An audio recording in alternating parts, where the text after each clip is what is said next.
Thousands of people continue to die annually while trying to cross the rough Mediterranean Sea. Doctors Without Borders, or MSF, have been working tirelessly in a bid to save the stranded women, men and children, as well as the elderly. Now, 2016 was recorded as the deadliest, with almost 5,000 deaths. And those trying to seek greener pastures in Europe, well, they perish in the rough seas. Now, joining us to tell us more is Bory Lagrange from Doctors Without Borders. Bory, thank you very much indeed for your time. It is a dire situation, isn't it? Give us some of the stats in terms of the deaths. So what we're looking at the moment is, it's correct that 2016 was the most deadly year on record. What we can see this year so far is roughly 1,083 people have died, presumed drowned in the Mediterranean Sea. 600 of those just in the last 4 weeks. And you may ask yourself, why is that? Why this sudden sort of skyrocketing in the number of people who are drowning? And it's precisely because non-governmental organizations are being blocked from operating search and rescue activities in international waters between Italy, Malta and Libya, where many of the migrants and asylum seekers are embarking from. Yeah. Who's blocking them?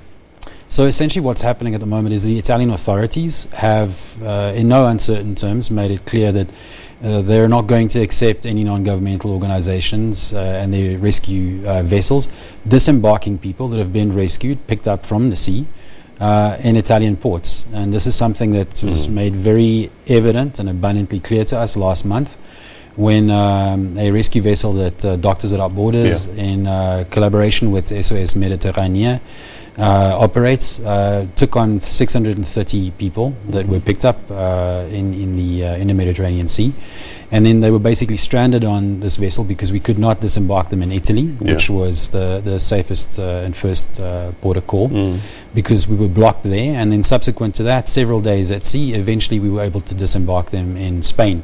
The other component to how the Italian authorities are conducting themselves at the moment is it's not just blocking us from disembarking people, but over many months, in fact almost a year now, Italian authorities have given financial support and also training to the Libyan Coast Guard in an effort to stem the flow of people reaching Italy's shores.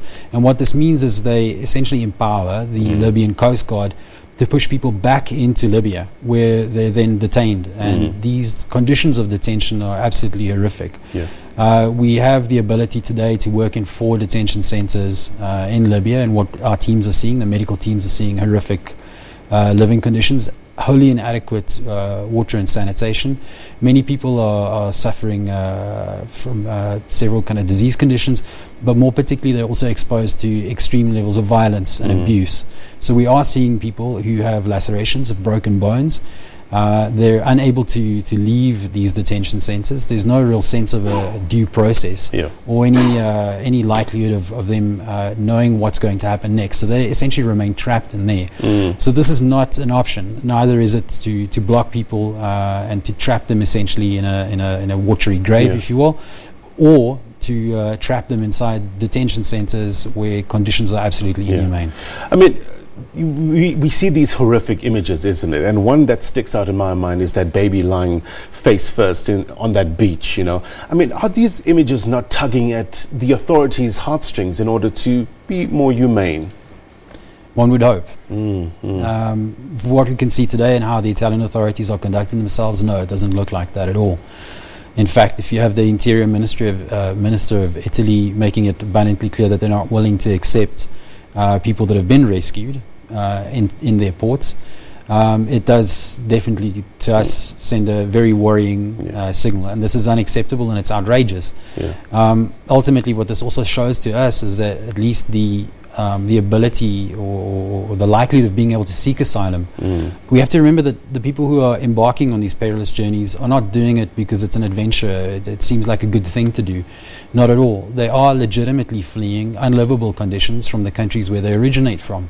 Put us in their shoes. Give us a sense of their desperation. What are they running from?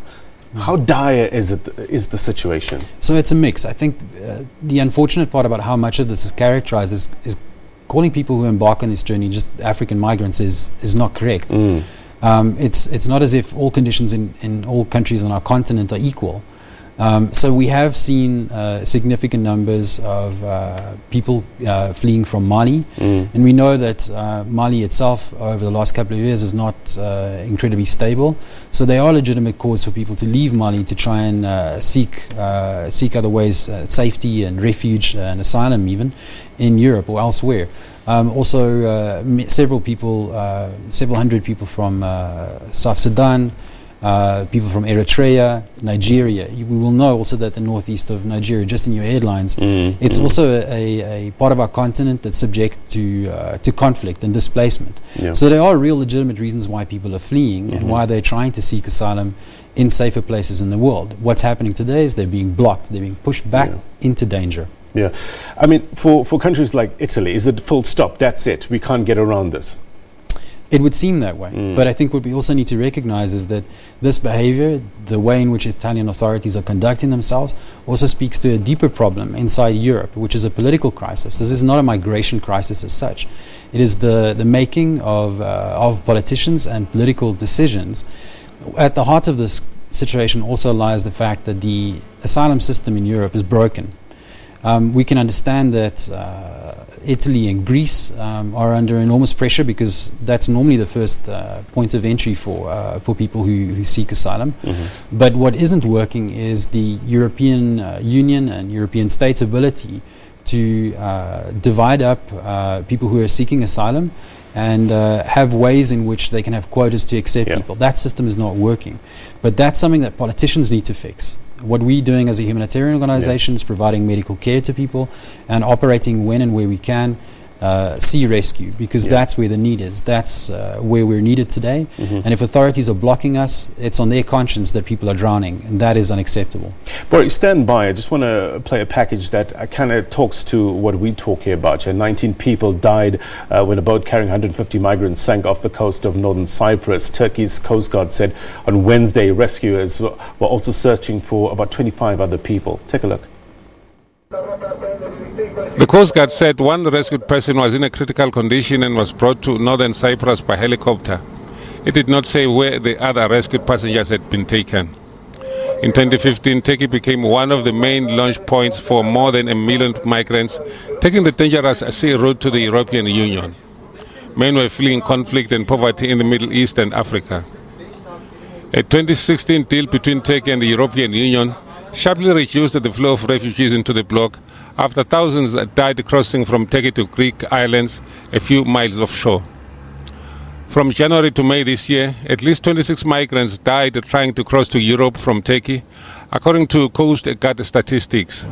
Mediterranean arrivals to the bloc, including refugees making the longer and more perilous crossing from North Africa to Italy, stood at 172,301 in 2017, down from 362,753 in 2016, and slightly over 1 million in 2015, according to data from the United Nations. Boris Lagrange is our guest today from Doctors Without Borders. When you see something like this, how do you feel?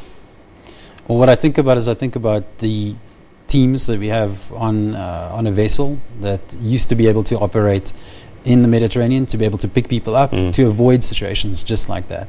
So I'm thinking about colleagues who are able to provide that service, but when they do pick people up, they're being blocked from disembarking them, and for people to actually have a safe port to disembark on.